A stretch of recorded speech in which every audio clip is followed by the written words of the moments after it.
Good evening, everyone. Welcome to Open Out Symposium Day 1.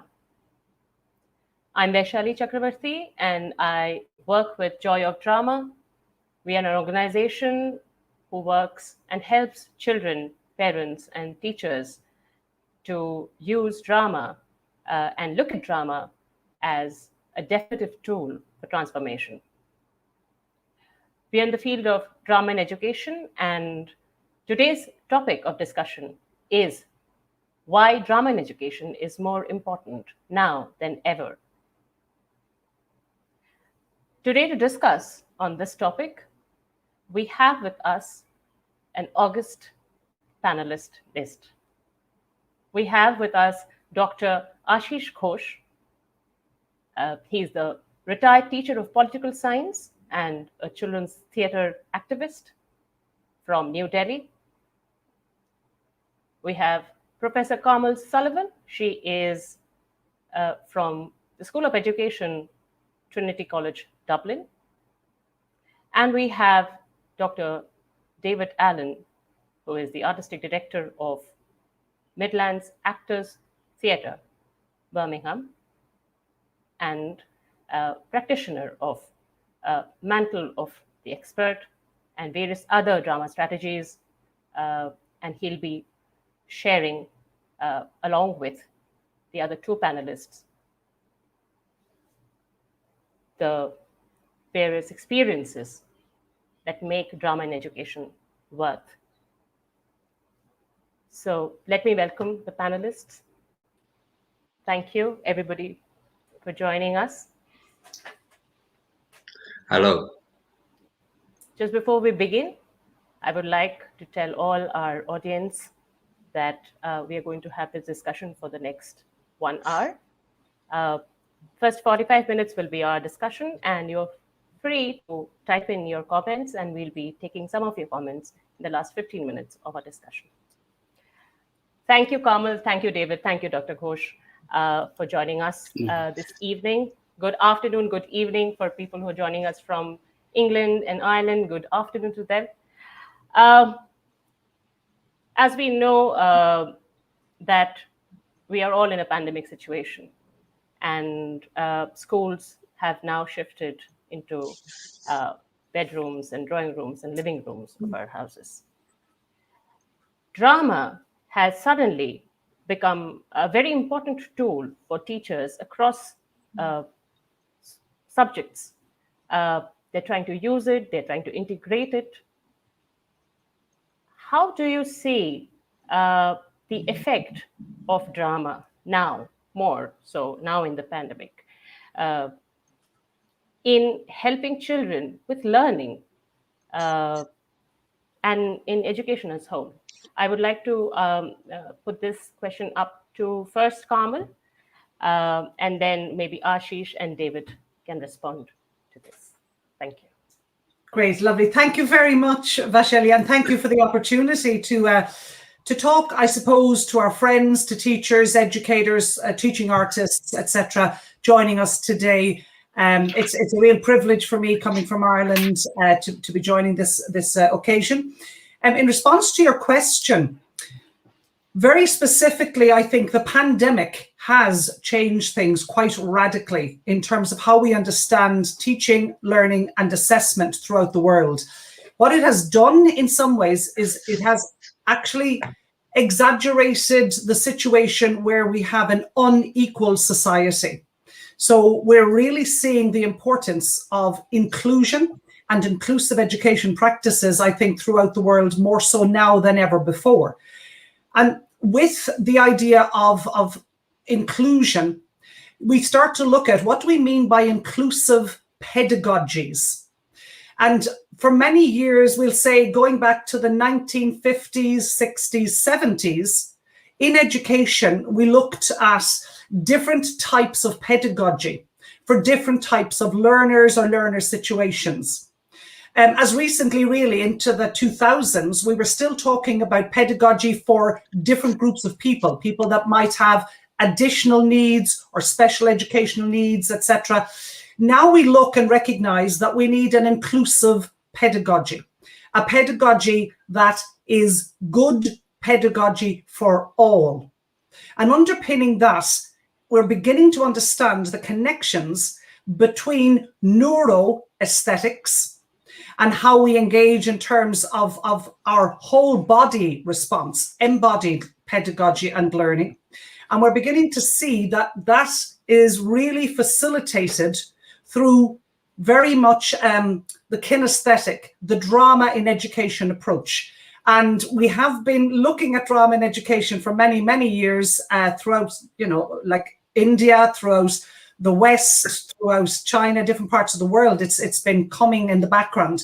But your question was, why is it important now? And I think we're beginning to recognize that this notion of good pedagogy for all, this idea of universal access and inclusive approach to curriculum, is very close to what we've been doing in drama in education for literally the last, I would suggest, over 100 years. The whole area of creativity is now becoming very popular. There's a danger, of course, in that also, in that it could become corrupted and its integrity damaged if it becomes all things to everybody. But creativity really has a home very much in the arts, and very specifically, I think, in drama in education. So if we're going to try and have some approach where we have an inclusive pedagogy, we do need to bring creativity into the heart of it, to accommodate learners who have, different approaches and styles. I'll give you two very quick examples and then pass over. So one of the programs I've been working on recently for the last few years is a program with young adults who have very significant challenges in transitioning into the workforce.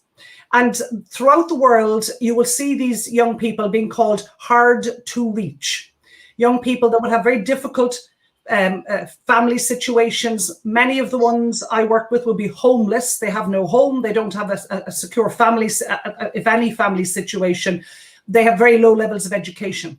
And we have brought a drama in education pedagogy into the world of business, community, and social work, all together with our approach to create an inclusive approach to really equip and empower these young people with the skill sets needed to engage in further learning and engage in the workplace.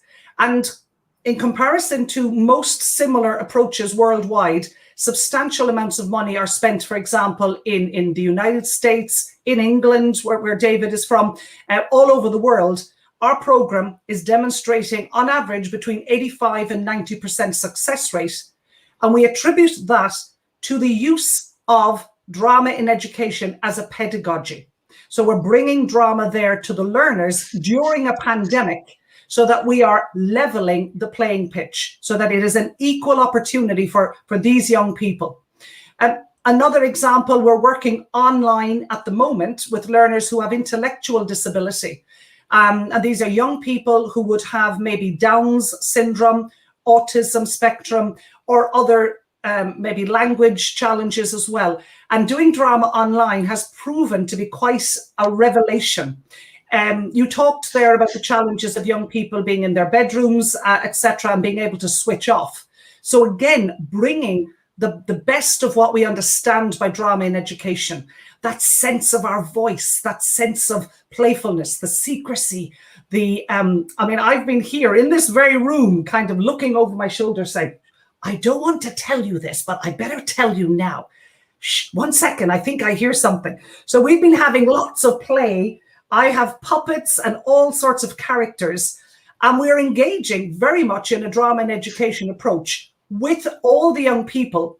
And again, we have seen a very significant attendance rate. So we're measuring the impact, because I work in a school of education and in a research oriented university, and we do like to see what is the impact of our work.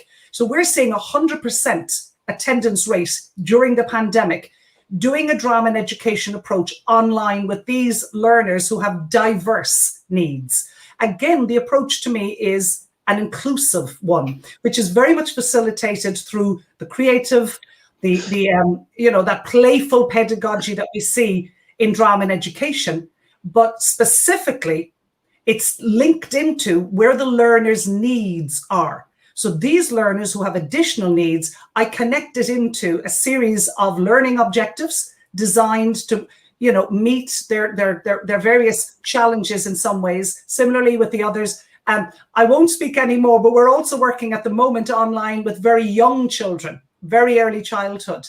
Again, and in a way to try and bring, I suppose, the best of what drama and education does into people's homes at the moment. So I'll pause there for a moment and let my fellow panelists come in.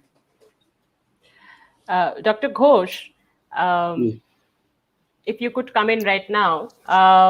In India, drama and theater has always been looked at as a spectacle or a tool for entertainment.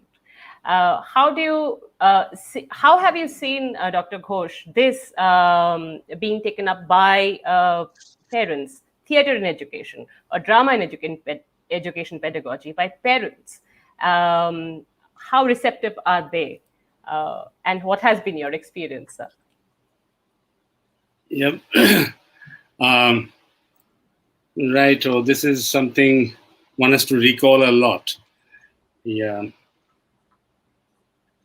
I suppose in India, drama in education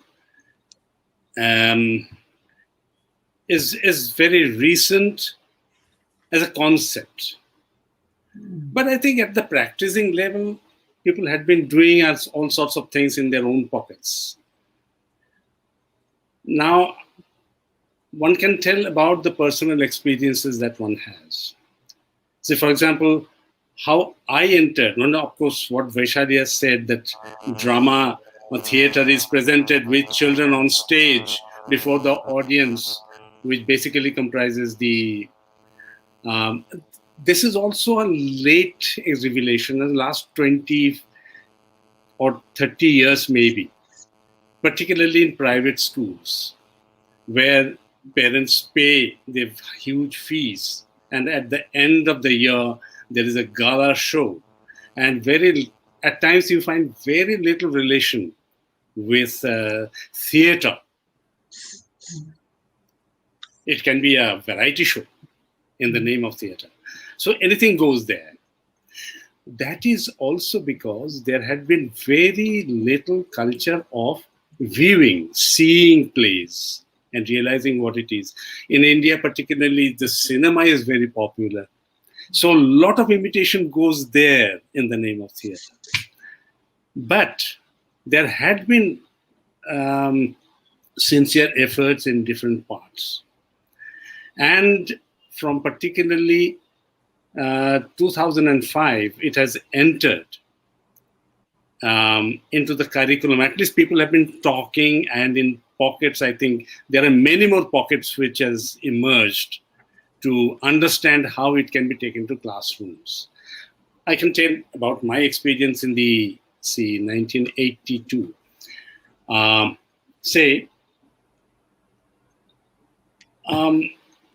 I find three very basic problems. I think I'm putting it before you in India. Particularly this pandemic, this lockout, this has revealed something very interesting. It has shown the crumbling edifices of human development. So we can take up three things. Income, which maintains sustainability, healthcare and education. These are really showing crumbling situation. There is very little support. We cannot discuss about the first two, but we can talk definitely about the primary education. Working over the years with children in schools, I'm not a trained theater practitioner, but I have done on job. And later on, I tried to collaborate what Heathcote had said, what Bolton has said, what different practitioners have said, and tried to see whether I'm going all right or not. But every time, the local elements challenged a lot. One I find is Now, these are to be validated even in the current situation. I find the whole system seemed to be a one-way traffic. It is the all-knowing teacher who has to deliver, and the ignoble children they will receive. That is the one-way traffic, and this is systemic. We find it in the family, we find it in the school, we find it in communities, we find it at the national level. Everywhere it is saying that what you have to be. It's not asking what I am, I want to be. This is related to second major problem of alienation. Right from the language to local customs, India being such a varied country, everywhere, if I take a workshop, if I interact with children, say in Delhi, and the next I go to a village in Bihar, it's an entirely different context in which I have to put myself. So but one-way trafficking goes.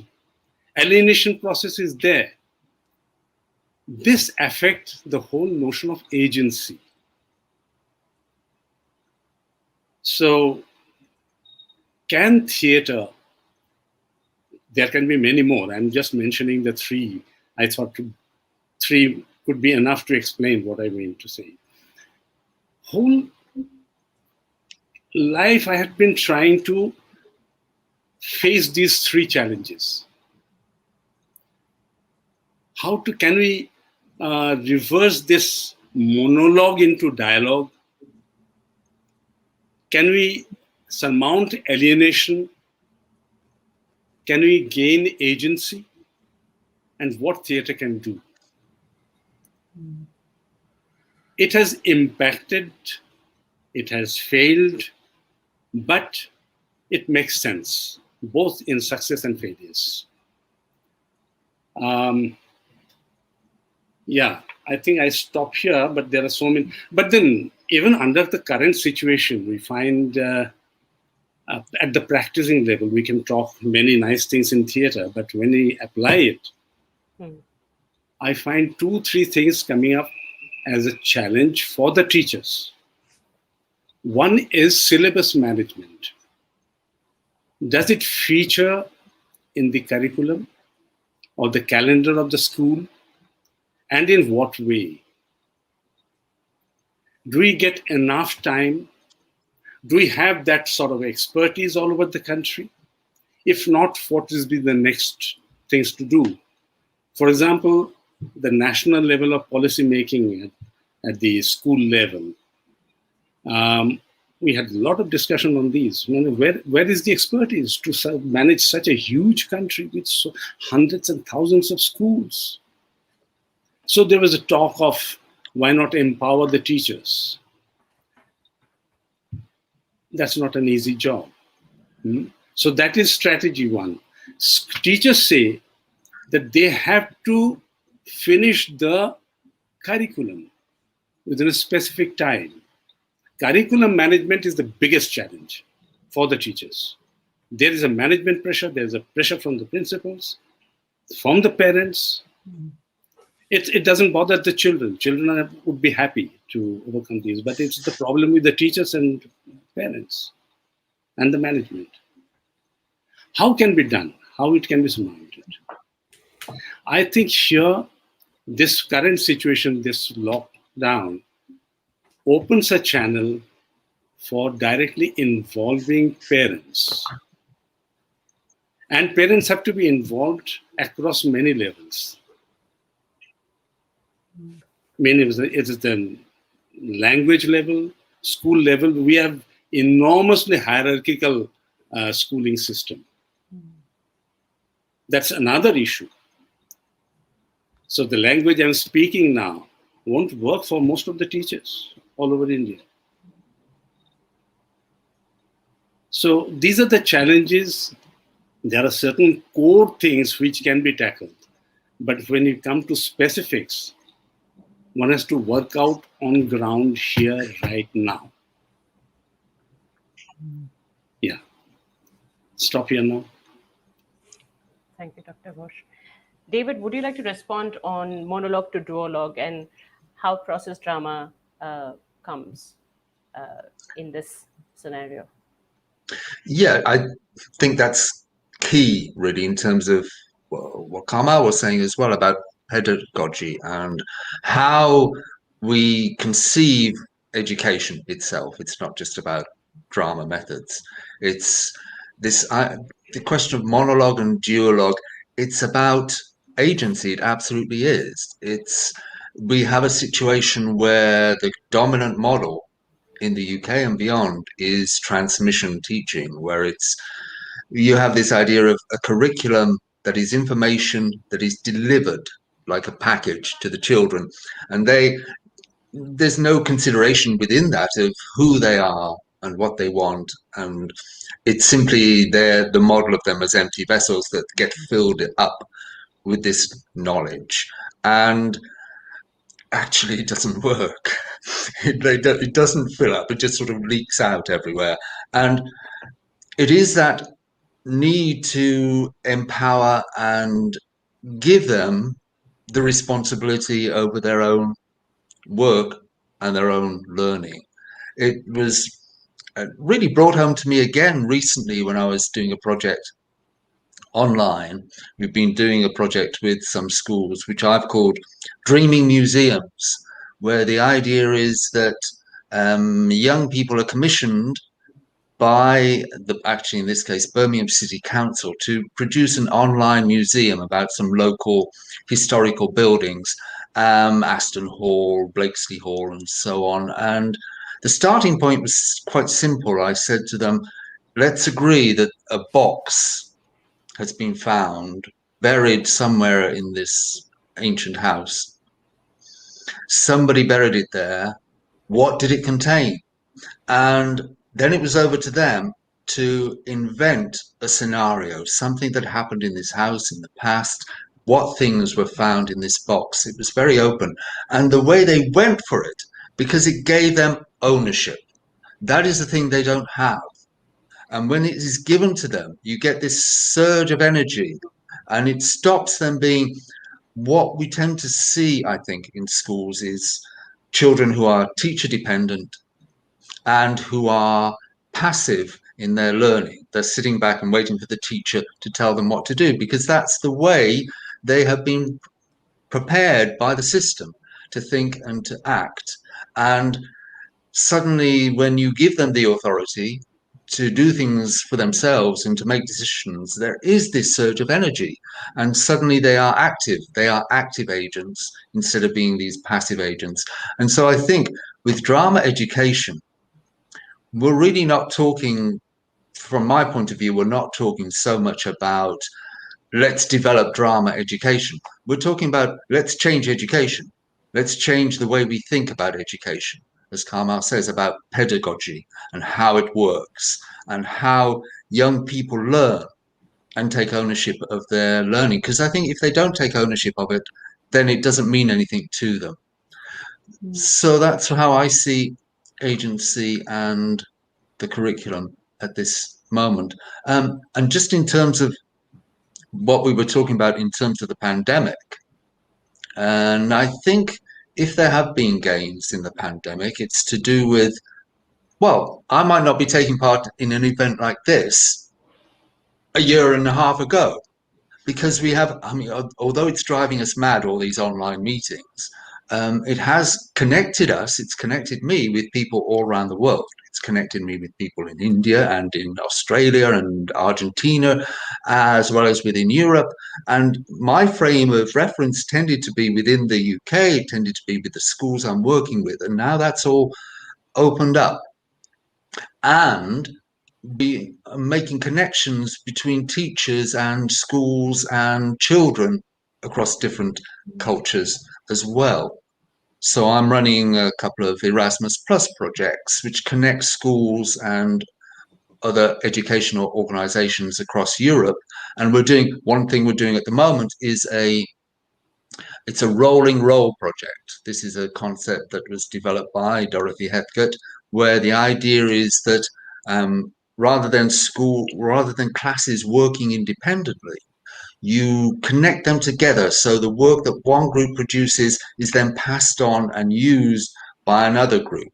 And that was designed initially for use within a school, but we are at the moment connecting people and at different levels of education and in different countries. We're connecting a school in Redditch in Birmingham with a university in the town Łódź in Poland, and with a secondary school in Spain. And the work that they are doing as well is being published. It's going online. They are sharing things online. They are using this technology to connect and to share and to publish. And it's another thing that I think is important, the question of publishing young people's work, not just having it marked by the teacher, but having it put there in a public forum. They see the results. They are sharing the results with other people. So from that point of view, I think doing drama online is very hard, because we see drama as a thing which is about the engagement and the interaction, the live interaction between people, between an audience and between the actor, or between, in process drama, between the people who are in a room working together. And we all miss that. But there are these developments that we will find useful in future, I think, as hopefully we emerge from this pandemic, where we can make wider connections between, I mean, the world in some ways has closed down because we feel like we're in lockdown in a room, but in some ways it's opened up. And that can open up things educationally as well, because we're talking together. We're talking together about what education should be. So I'll leave it there. Carmel, would you like to respond? Yeah. I'd love to, because I think what Dr. Ghosh has raised in terms of the Indian context is really relevant worldwide, and also what David was adding there in terms of the British experience is relevant. I suppose the picture is more of a larger political one. If you look at, in the 1980s, we saw the introduction of the global education reform movement called GERM. And GERM needs to be really resisted. It's this standardizing of education where we're all measured against other countries. And that then results in a very narrow curriculum where only certain subjects are assessed. And then the pressure is on the educator and the teacher literally to focus on that. So we've seen that now for over 50 years. And the results of that, of course, are we've got almost, young people who are not the agents that Dr. Ghosh was talking about, who are easily manipulated, easily directed. Now, that might seem, for some countries that might seem beneficial, but what's actually happening now as we enter the third decade is that is recognized as being very, very limiting. It's not good for the individual country. And there's an opportunity now for drama really to come into its own, because that whole debate around what skills, we don't need memorization. We don't need to know that people can digest. David talked about, the filling the person in Paulo Freire's words, or in Jean-Paul Sartre, the notion of the person basically digesting the information they're giving is all of that has gone. And we need to look at what is the purpose of education in this, third decade of the millennium. And we're really beginning to see that organizations like Lego and Ashoka have done conclusive research that shows the social, the emotional, the ethical are far, far more significant than was understood before. We're not saying they're more important than intellectual achievement, but they're certainly in an equal position. And we're beginning to see that the learning that comes out of standardized tests, where we can measure how India is doing against England or Ireland and all of that, that is, even by business, it is not sufficient. They do not want that. If you look at the Adobe, which is a big international company, all of the research is coming out saying that we want creative people. The standardized tests are killing. They're killing the future. the imagination, how we're going to solve all of these problems that are in our world, climate change being one of them, technology and access to it, all of those. So there are big questions there, and I really think drama has a key role to play. And we don't have time to go into, why its constituent parts, but we do need to start stepping up and claiming that space in regards to transdisciplinary learning, where we're coming at it as an equal player. And we are being supported now because for the first time, we're able to see what is going on inside of people's minds. And early childhood, if you look at the work of UNICEF and the United Nations, this has been going on for 10 years plus.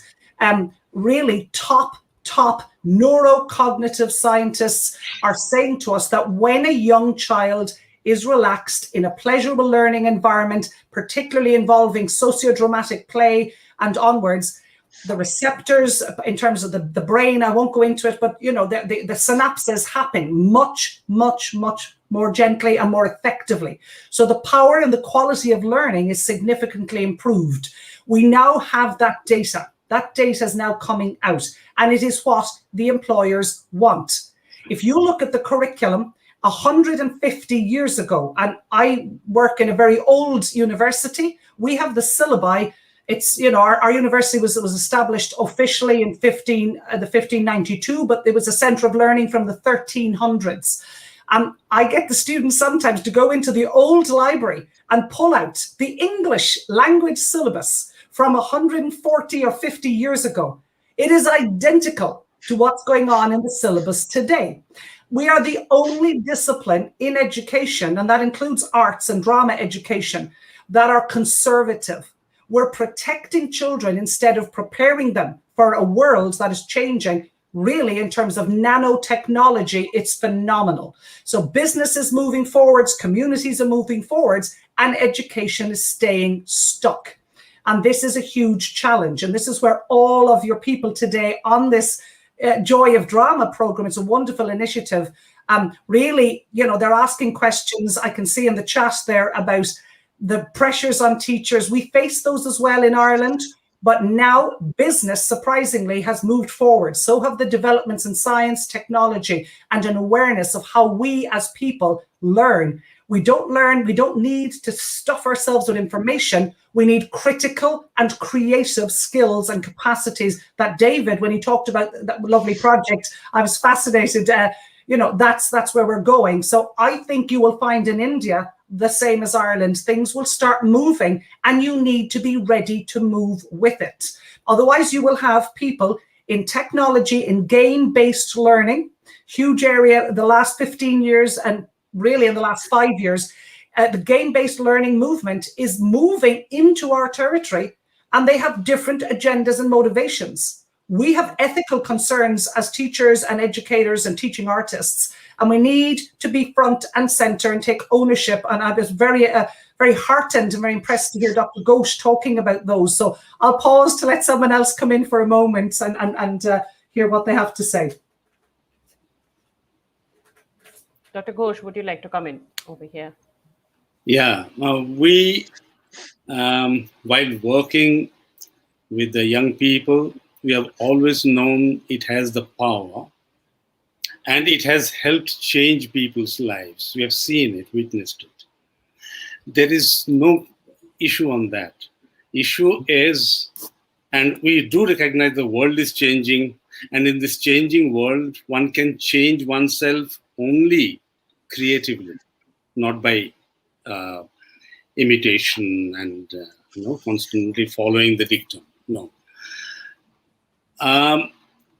It is the responsibility of very few of us to find a channel where this can be worked out. And that's why I'm really thankful to Joy of Drama for taking this initiative and bringing people together. But there are questions which are coming up. I just saw one question that was asked.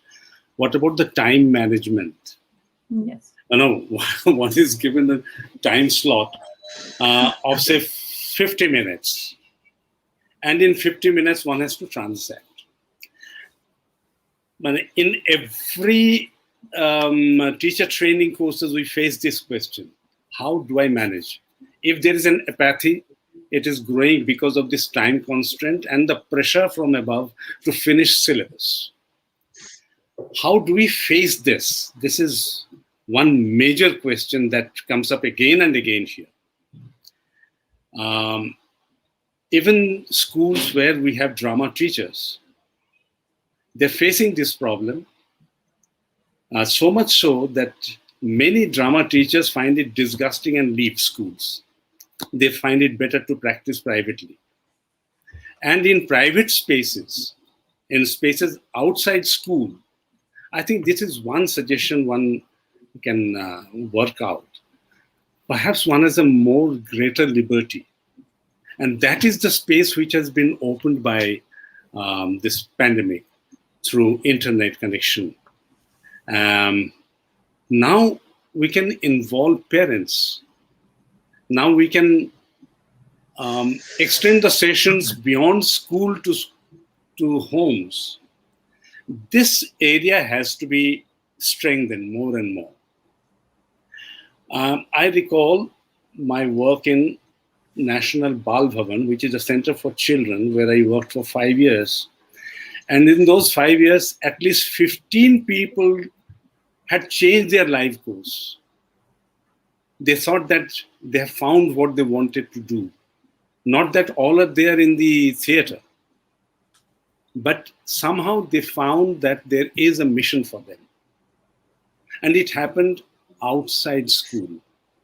So can we build up outside school spaces where also school can be joined in? I suppose we're just talking about opening up centers in schools where perhaps one can deliberate and of course in consultation with the school management. If there are takers, one can open centers, experimental centers where the teachers can gain. If possible, better still, if there is a say one center with a cluster of schools around, with shared resources and dividing the benefits among them. These are certain possibilities which we're thinking. Also, we had tried out that classroom teaching may take longer time, but can we take some other route, like say school project, theater-based school project, where we pick up a theme. That theme can be explored by almost the entire school, and a performance, theatrical performance in different forms. In India, we have enormous number of forms, right from storytelling to what you would say, troubadour traditions, to a small theater, to big theater. We have all varieties. So there can be a travel of theater.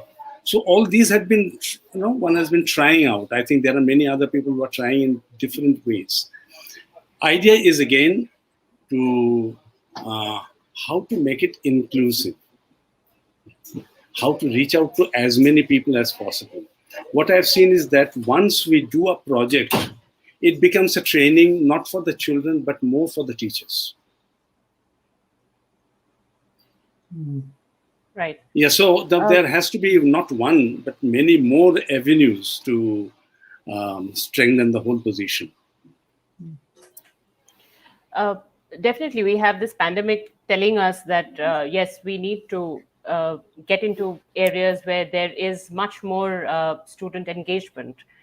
Because students, I have been talking to a lot of teachers and who have expressed this, that children do not switch on their cameras. They are completely switched off. They don't want to engage. And if they're taking tests, they are all open book tests. So they don't see the relevance of syllabus and completing it any longer, because everything is there. You just Google everything. The children are already informed. They don't need any information-based work anymore. They want to be engaged. Maybe David can come in over here. Getting the school managements or the top school heads to talk about this and adopt drama in education as a pedagogy. How difficult or easy was it for you? And if it was difficult, could you share some challenges and how you overcame that? So that, because that is the main challenge that I see in India. We have a panel discussion tomorrow with 3 top school principals from the country. We are definitely going to present this, to them, this idea of creating labs in schools where teachers can get into creating integrated curriculum for their classrooms.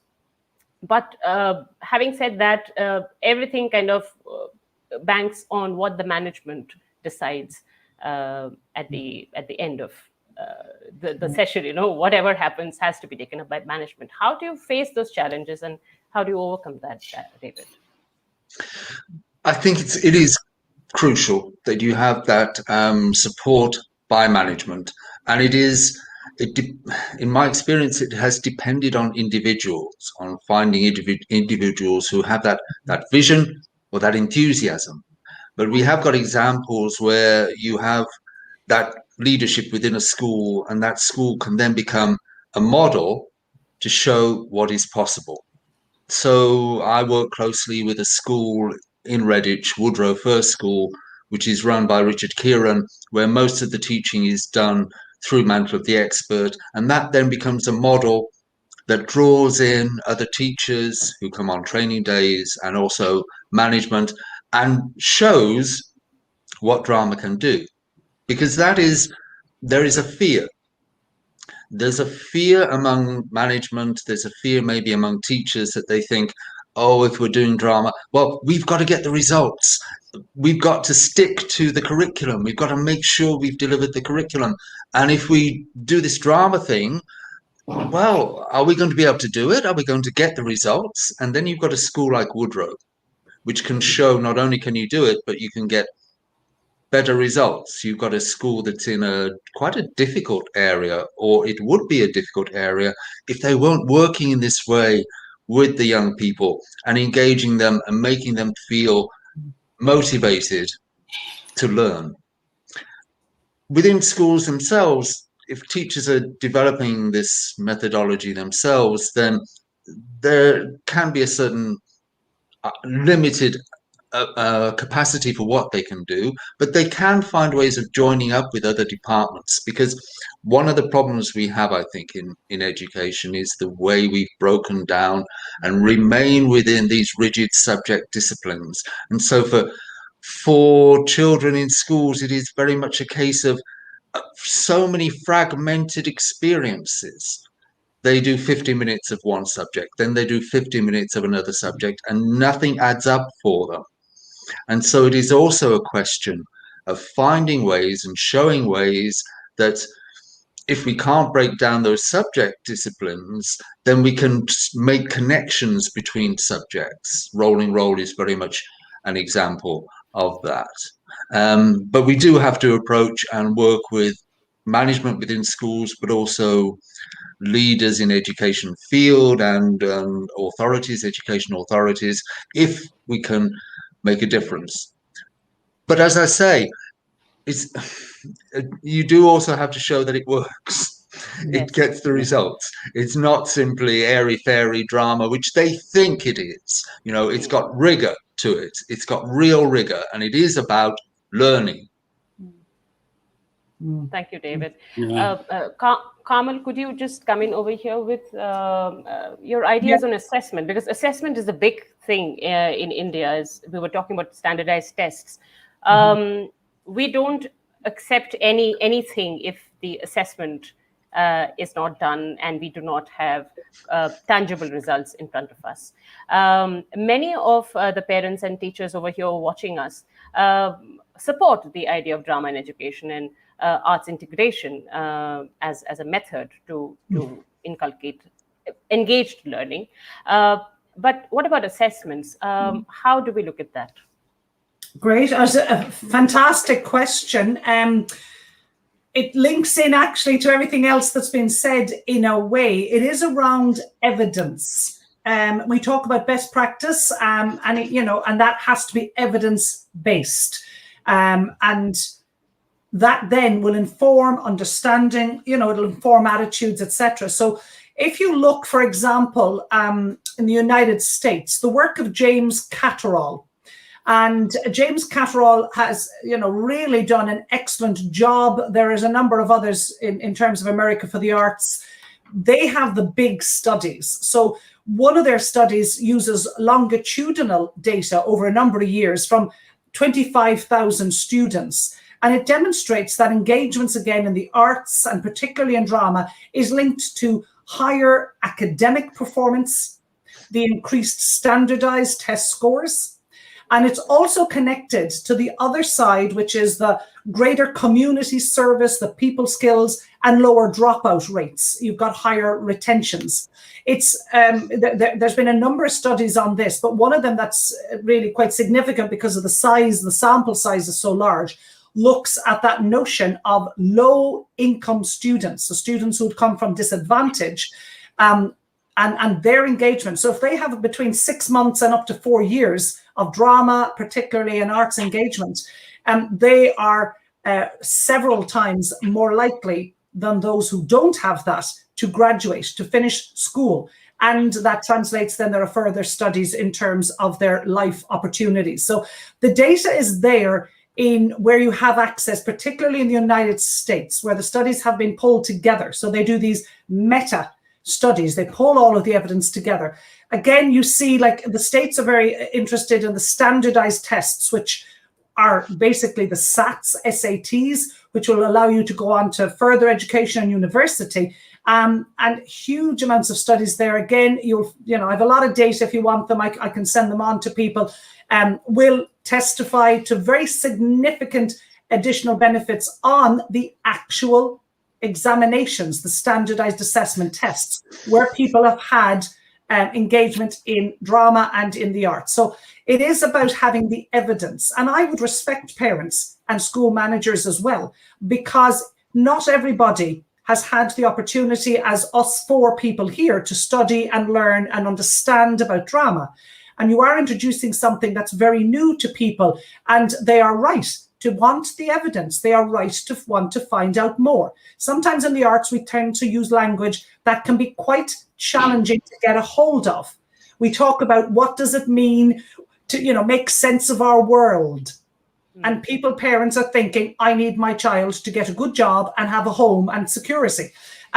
Those things are not in competition. That has been our failing in drama and in the arts. We have not located those sides of the whole person as complementary.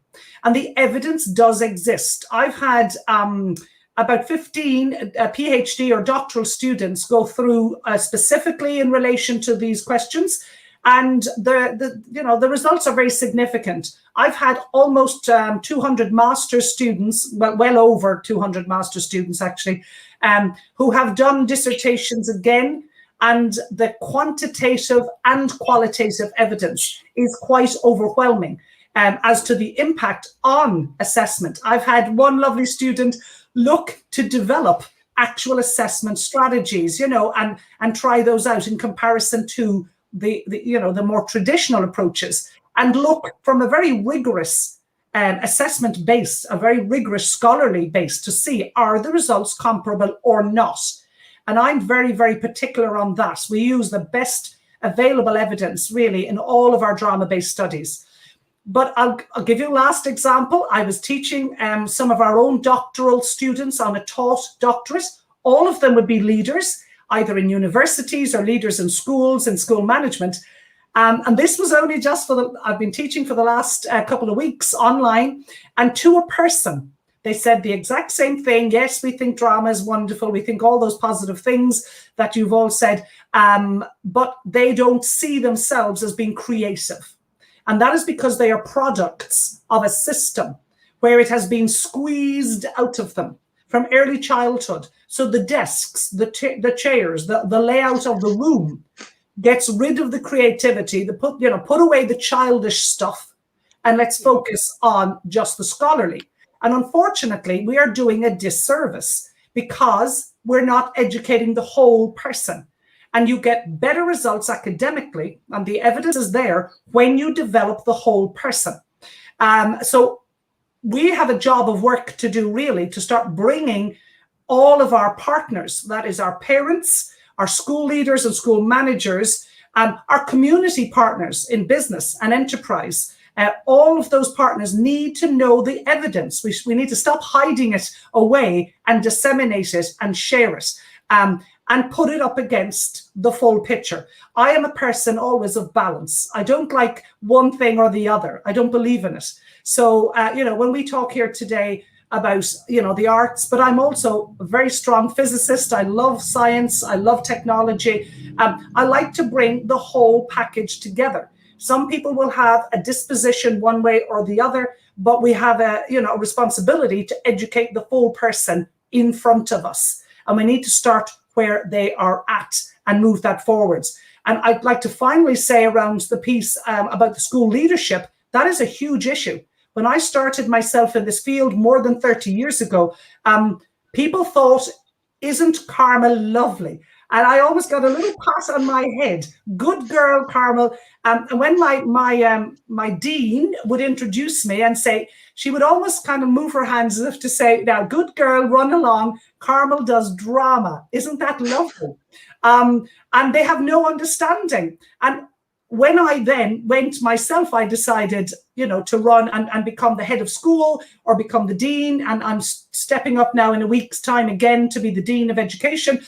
That does bring the credibility and that does bring the weight that you need with you. So I have found the best way is join the game. Get in there, get all of our people in listening today to move themselves up through the system, because you will bring the understanding. You will share it with your colleagues. You will bring the change. You talked about transformative learning. And if you look at Mesereau, Mesereau's work is so important in this field. He talks about 10 steps of transformation. And the first is this disorienting dilemma. And most of our teachers haven't had that. Somewhere where they're out of control.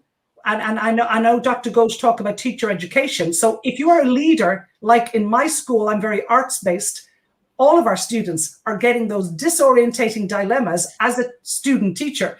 And they're able then to go forwards with the evidence as well. So I'll pause there and thank you.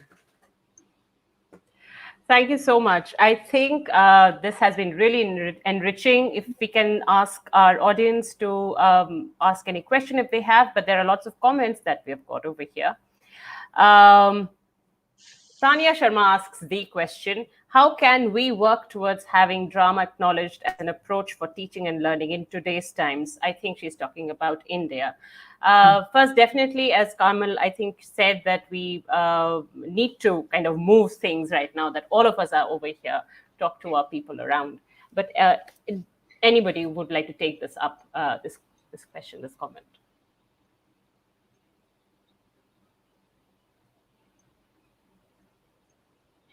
Do you want to take it up, Dr. Ghosh? How can we work towards having drama acknowledged? Because we have to do it in our country. Yeah. You see, yes, at a certain level, there is an acknowledgement that drama and arts has to be there. It has taken a long time to acknowledge this much. Now the next question comes, how it has to go to the school management to implement it.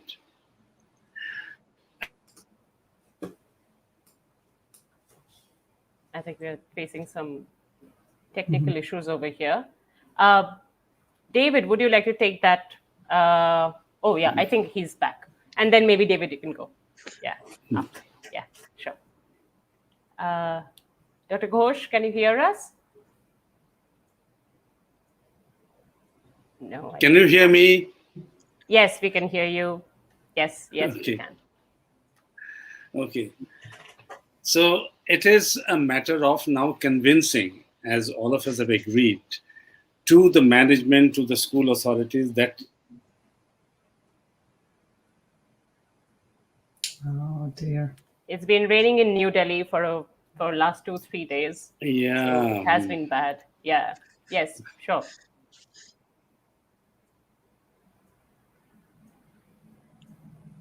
I think, I mean, I'll just take it from there. Probably Dr. Ghosh wants to say that now it's our time to take it to the management, talk to our school leaders, our school management.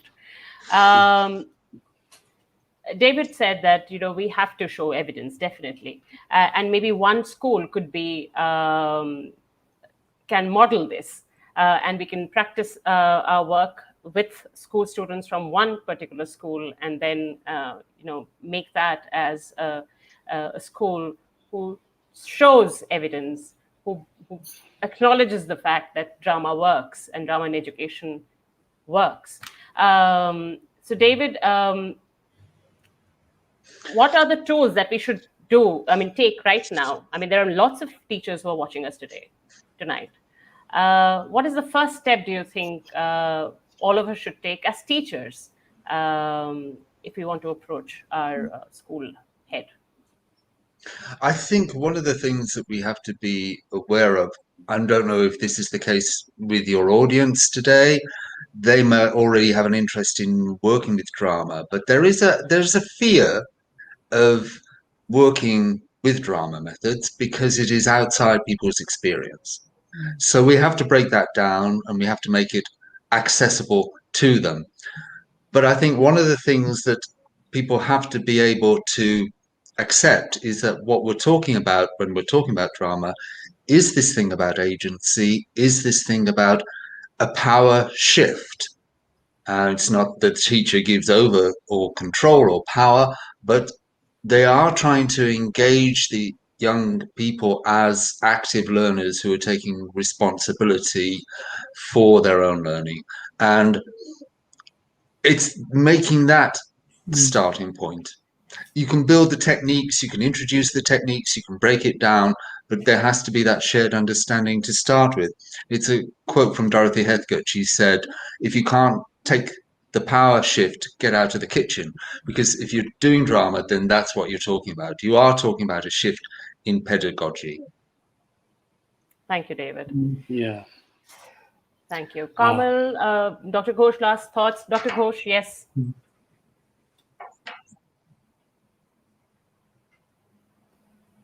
That when we show the results to the management, to the school authorities, the question of assessment definitely comes. And it's being a soft area as per definition. It's to make it very difficult to make it a quantitative assessment of that. Now, we try to balance it in 2-3 different ways. We have been dealing with the Bachelor of Elementary Education students.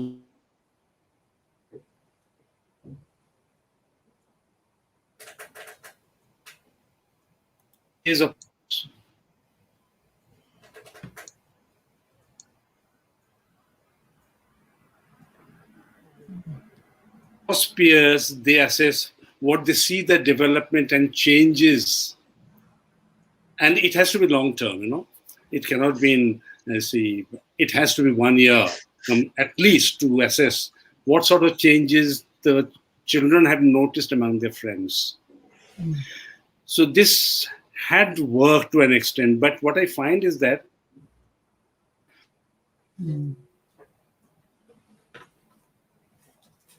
Internet connection is very, very poor today. And they're looking, as of now, I suppose this is the biggest challenge, I suppose. Even after long-term training of teachers who are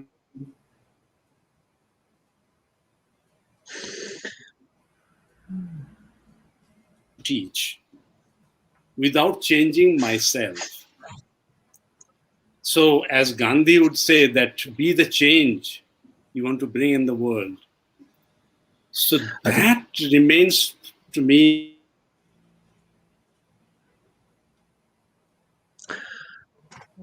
Yes, David. I think it is right that one of the things we can do and try to do is work with people who are in teacher training themselves and give them the model. And that is one of the things I find really exciting, that they actually are very excited to work with this kind of model and take it on. There's a partner that we work with in Porto, in Portugal, on an Erasmus Plus project. We've worked with two of them now, ESEPF, Teacher Training College, and they looked at Mantle of the Expert to begin with. The partners themselves, the teachers we were working with, looked at it and thought, oh, I don't know if this is going to work in the Portuguese context. We're not sure. But they went back to their students, the trainee teachers in Porto, and they showed them this method. And it was the teachers themselves, these trainee teachers, who said, we want more of this. This is great. We want to use this. So I think that's one of the ways we can intervene and start to build this understanding of drama as a methodology for teaching. Thank you, David. Carmel, last thoughts before we... I would just like to, I suppose, reassure the audience here, who many of them might be in India, that we're all going through the same thing or have gone through it. In Ireland, I started teaching, beginning my career. You would have had 45, 46, up to 50 children in your classroom. We had large classes as well. Because I had an interest, I taught everything across the curriculum to these young learners through drama. And, you start from the grassroots up.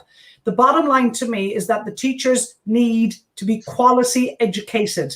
So I think having very poor practices in drama is the same as having poor practices in any form of, whether it's in history teaching or whatever. So I do encourage the idea that people would engage with organizations like yourself, the Joy of Drama, to get quality understanding. And when you get quality, then you will bring the parents.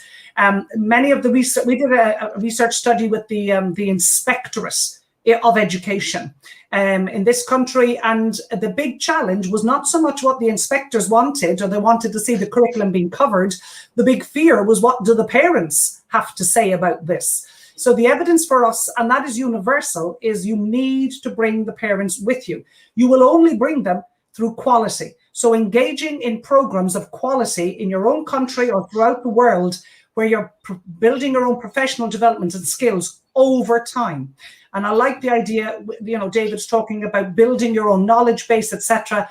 I would say we are slightly allergic to teacher training in Ireland. We insist on calling it teacher education, for the very reasons that it never finishes, that we want to educate the whole person, the full package. And I've insisted on that around the quality. So it literally is the parents. The parents are the big partners. Get them on side and make sure you don't narrow the diet of what you offer. That for me, drama is a full continuum.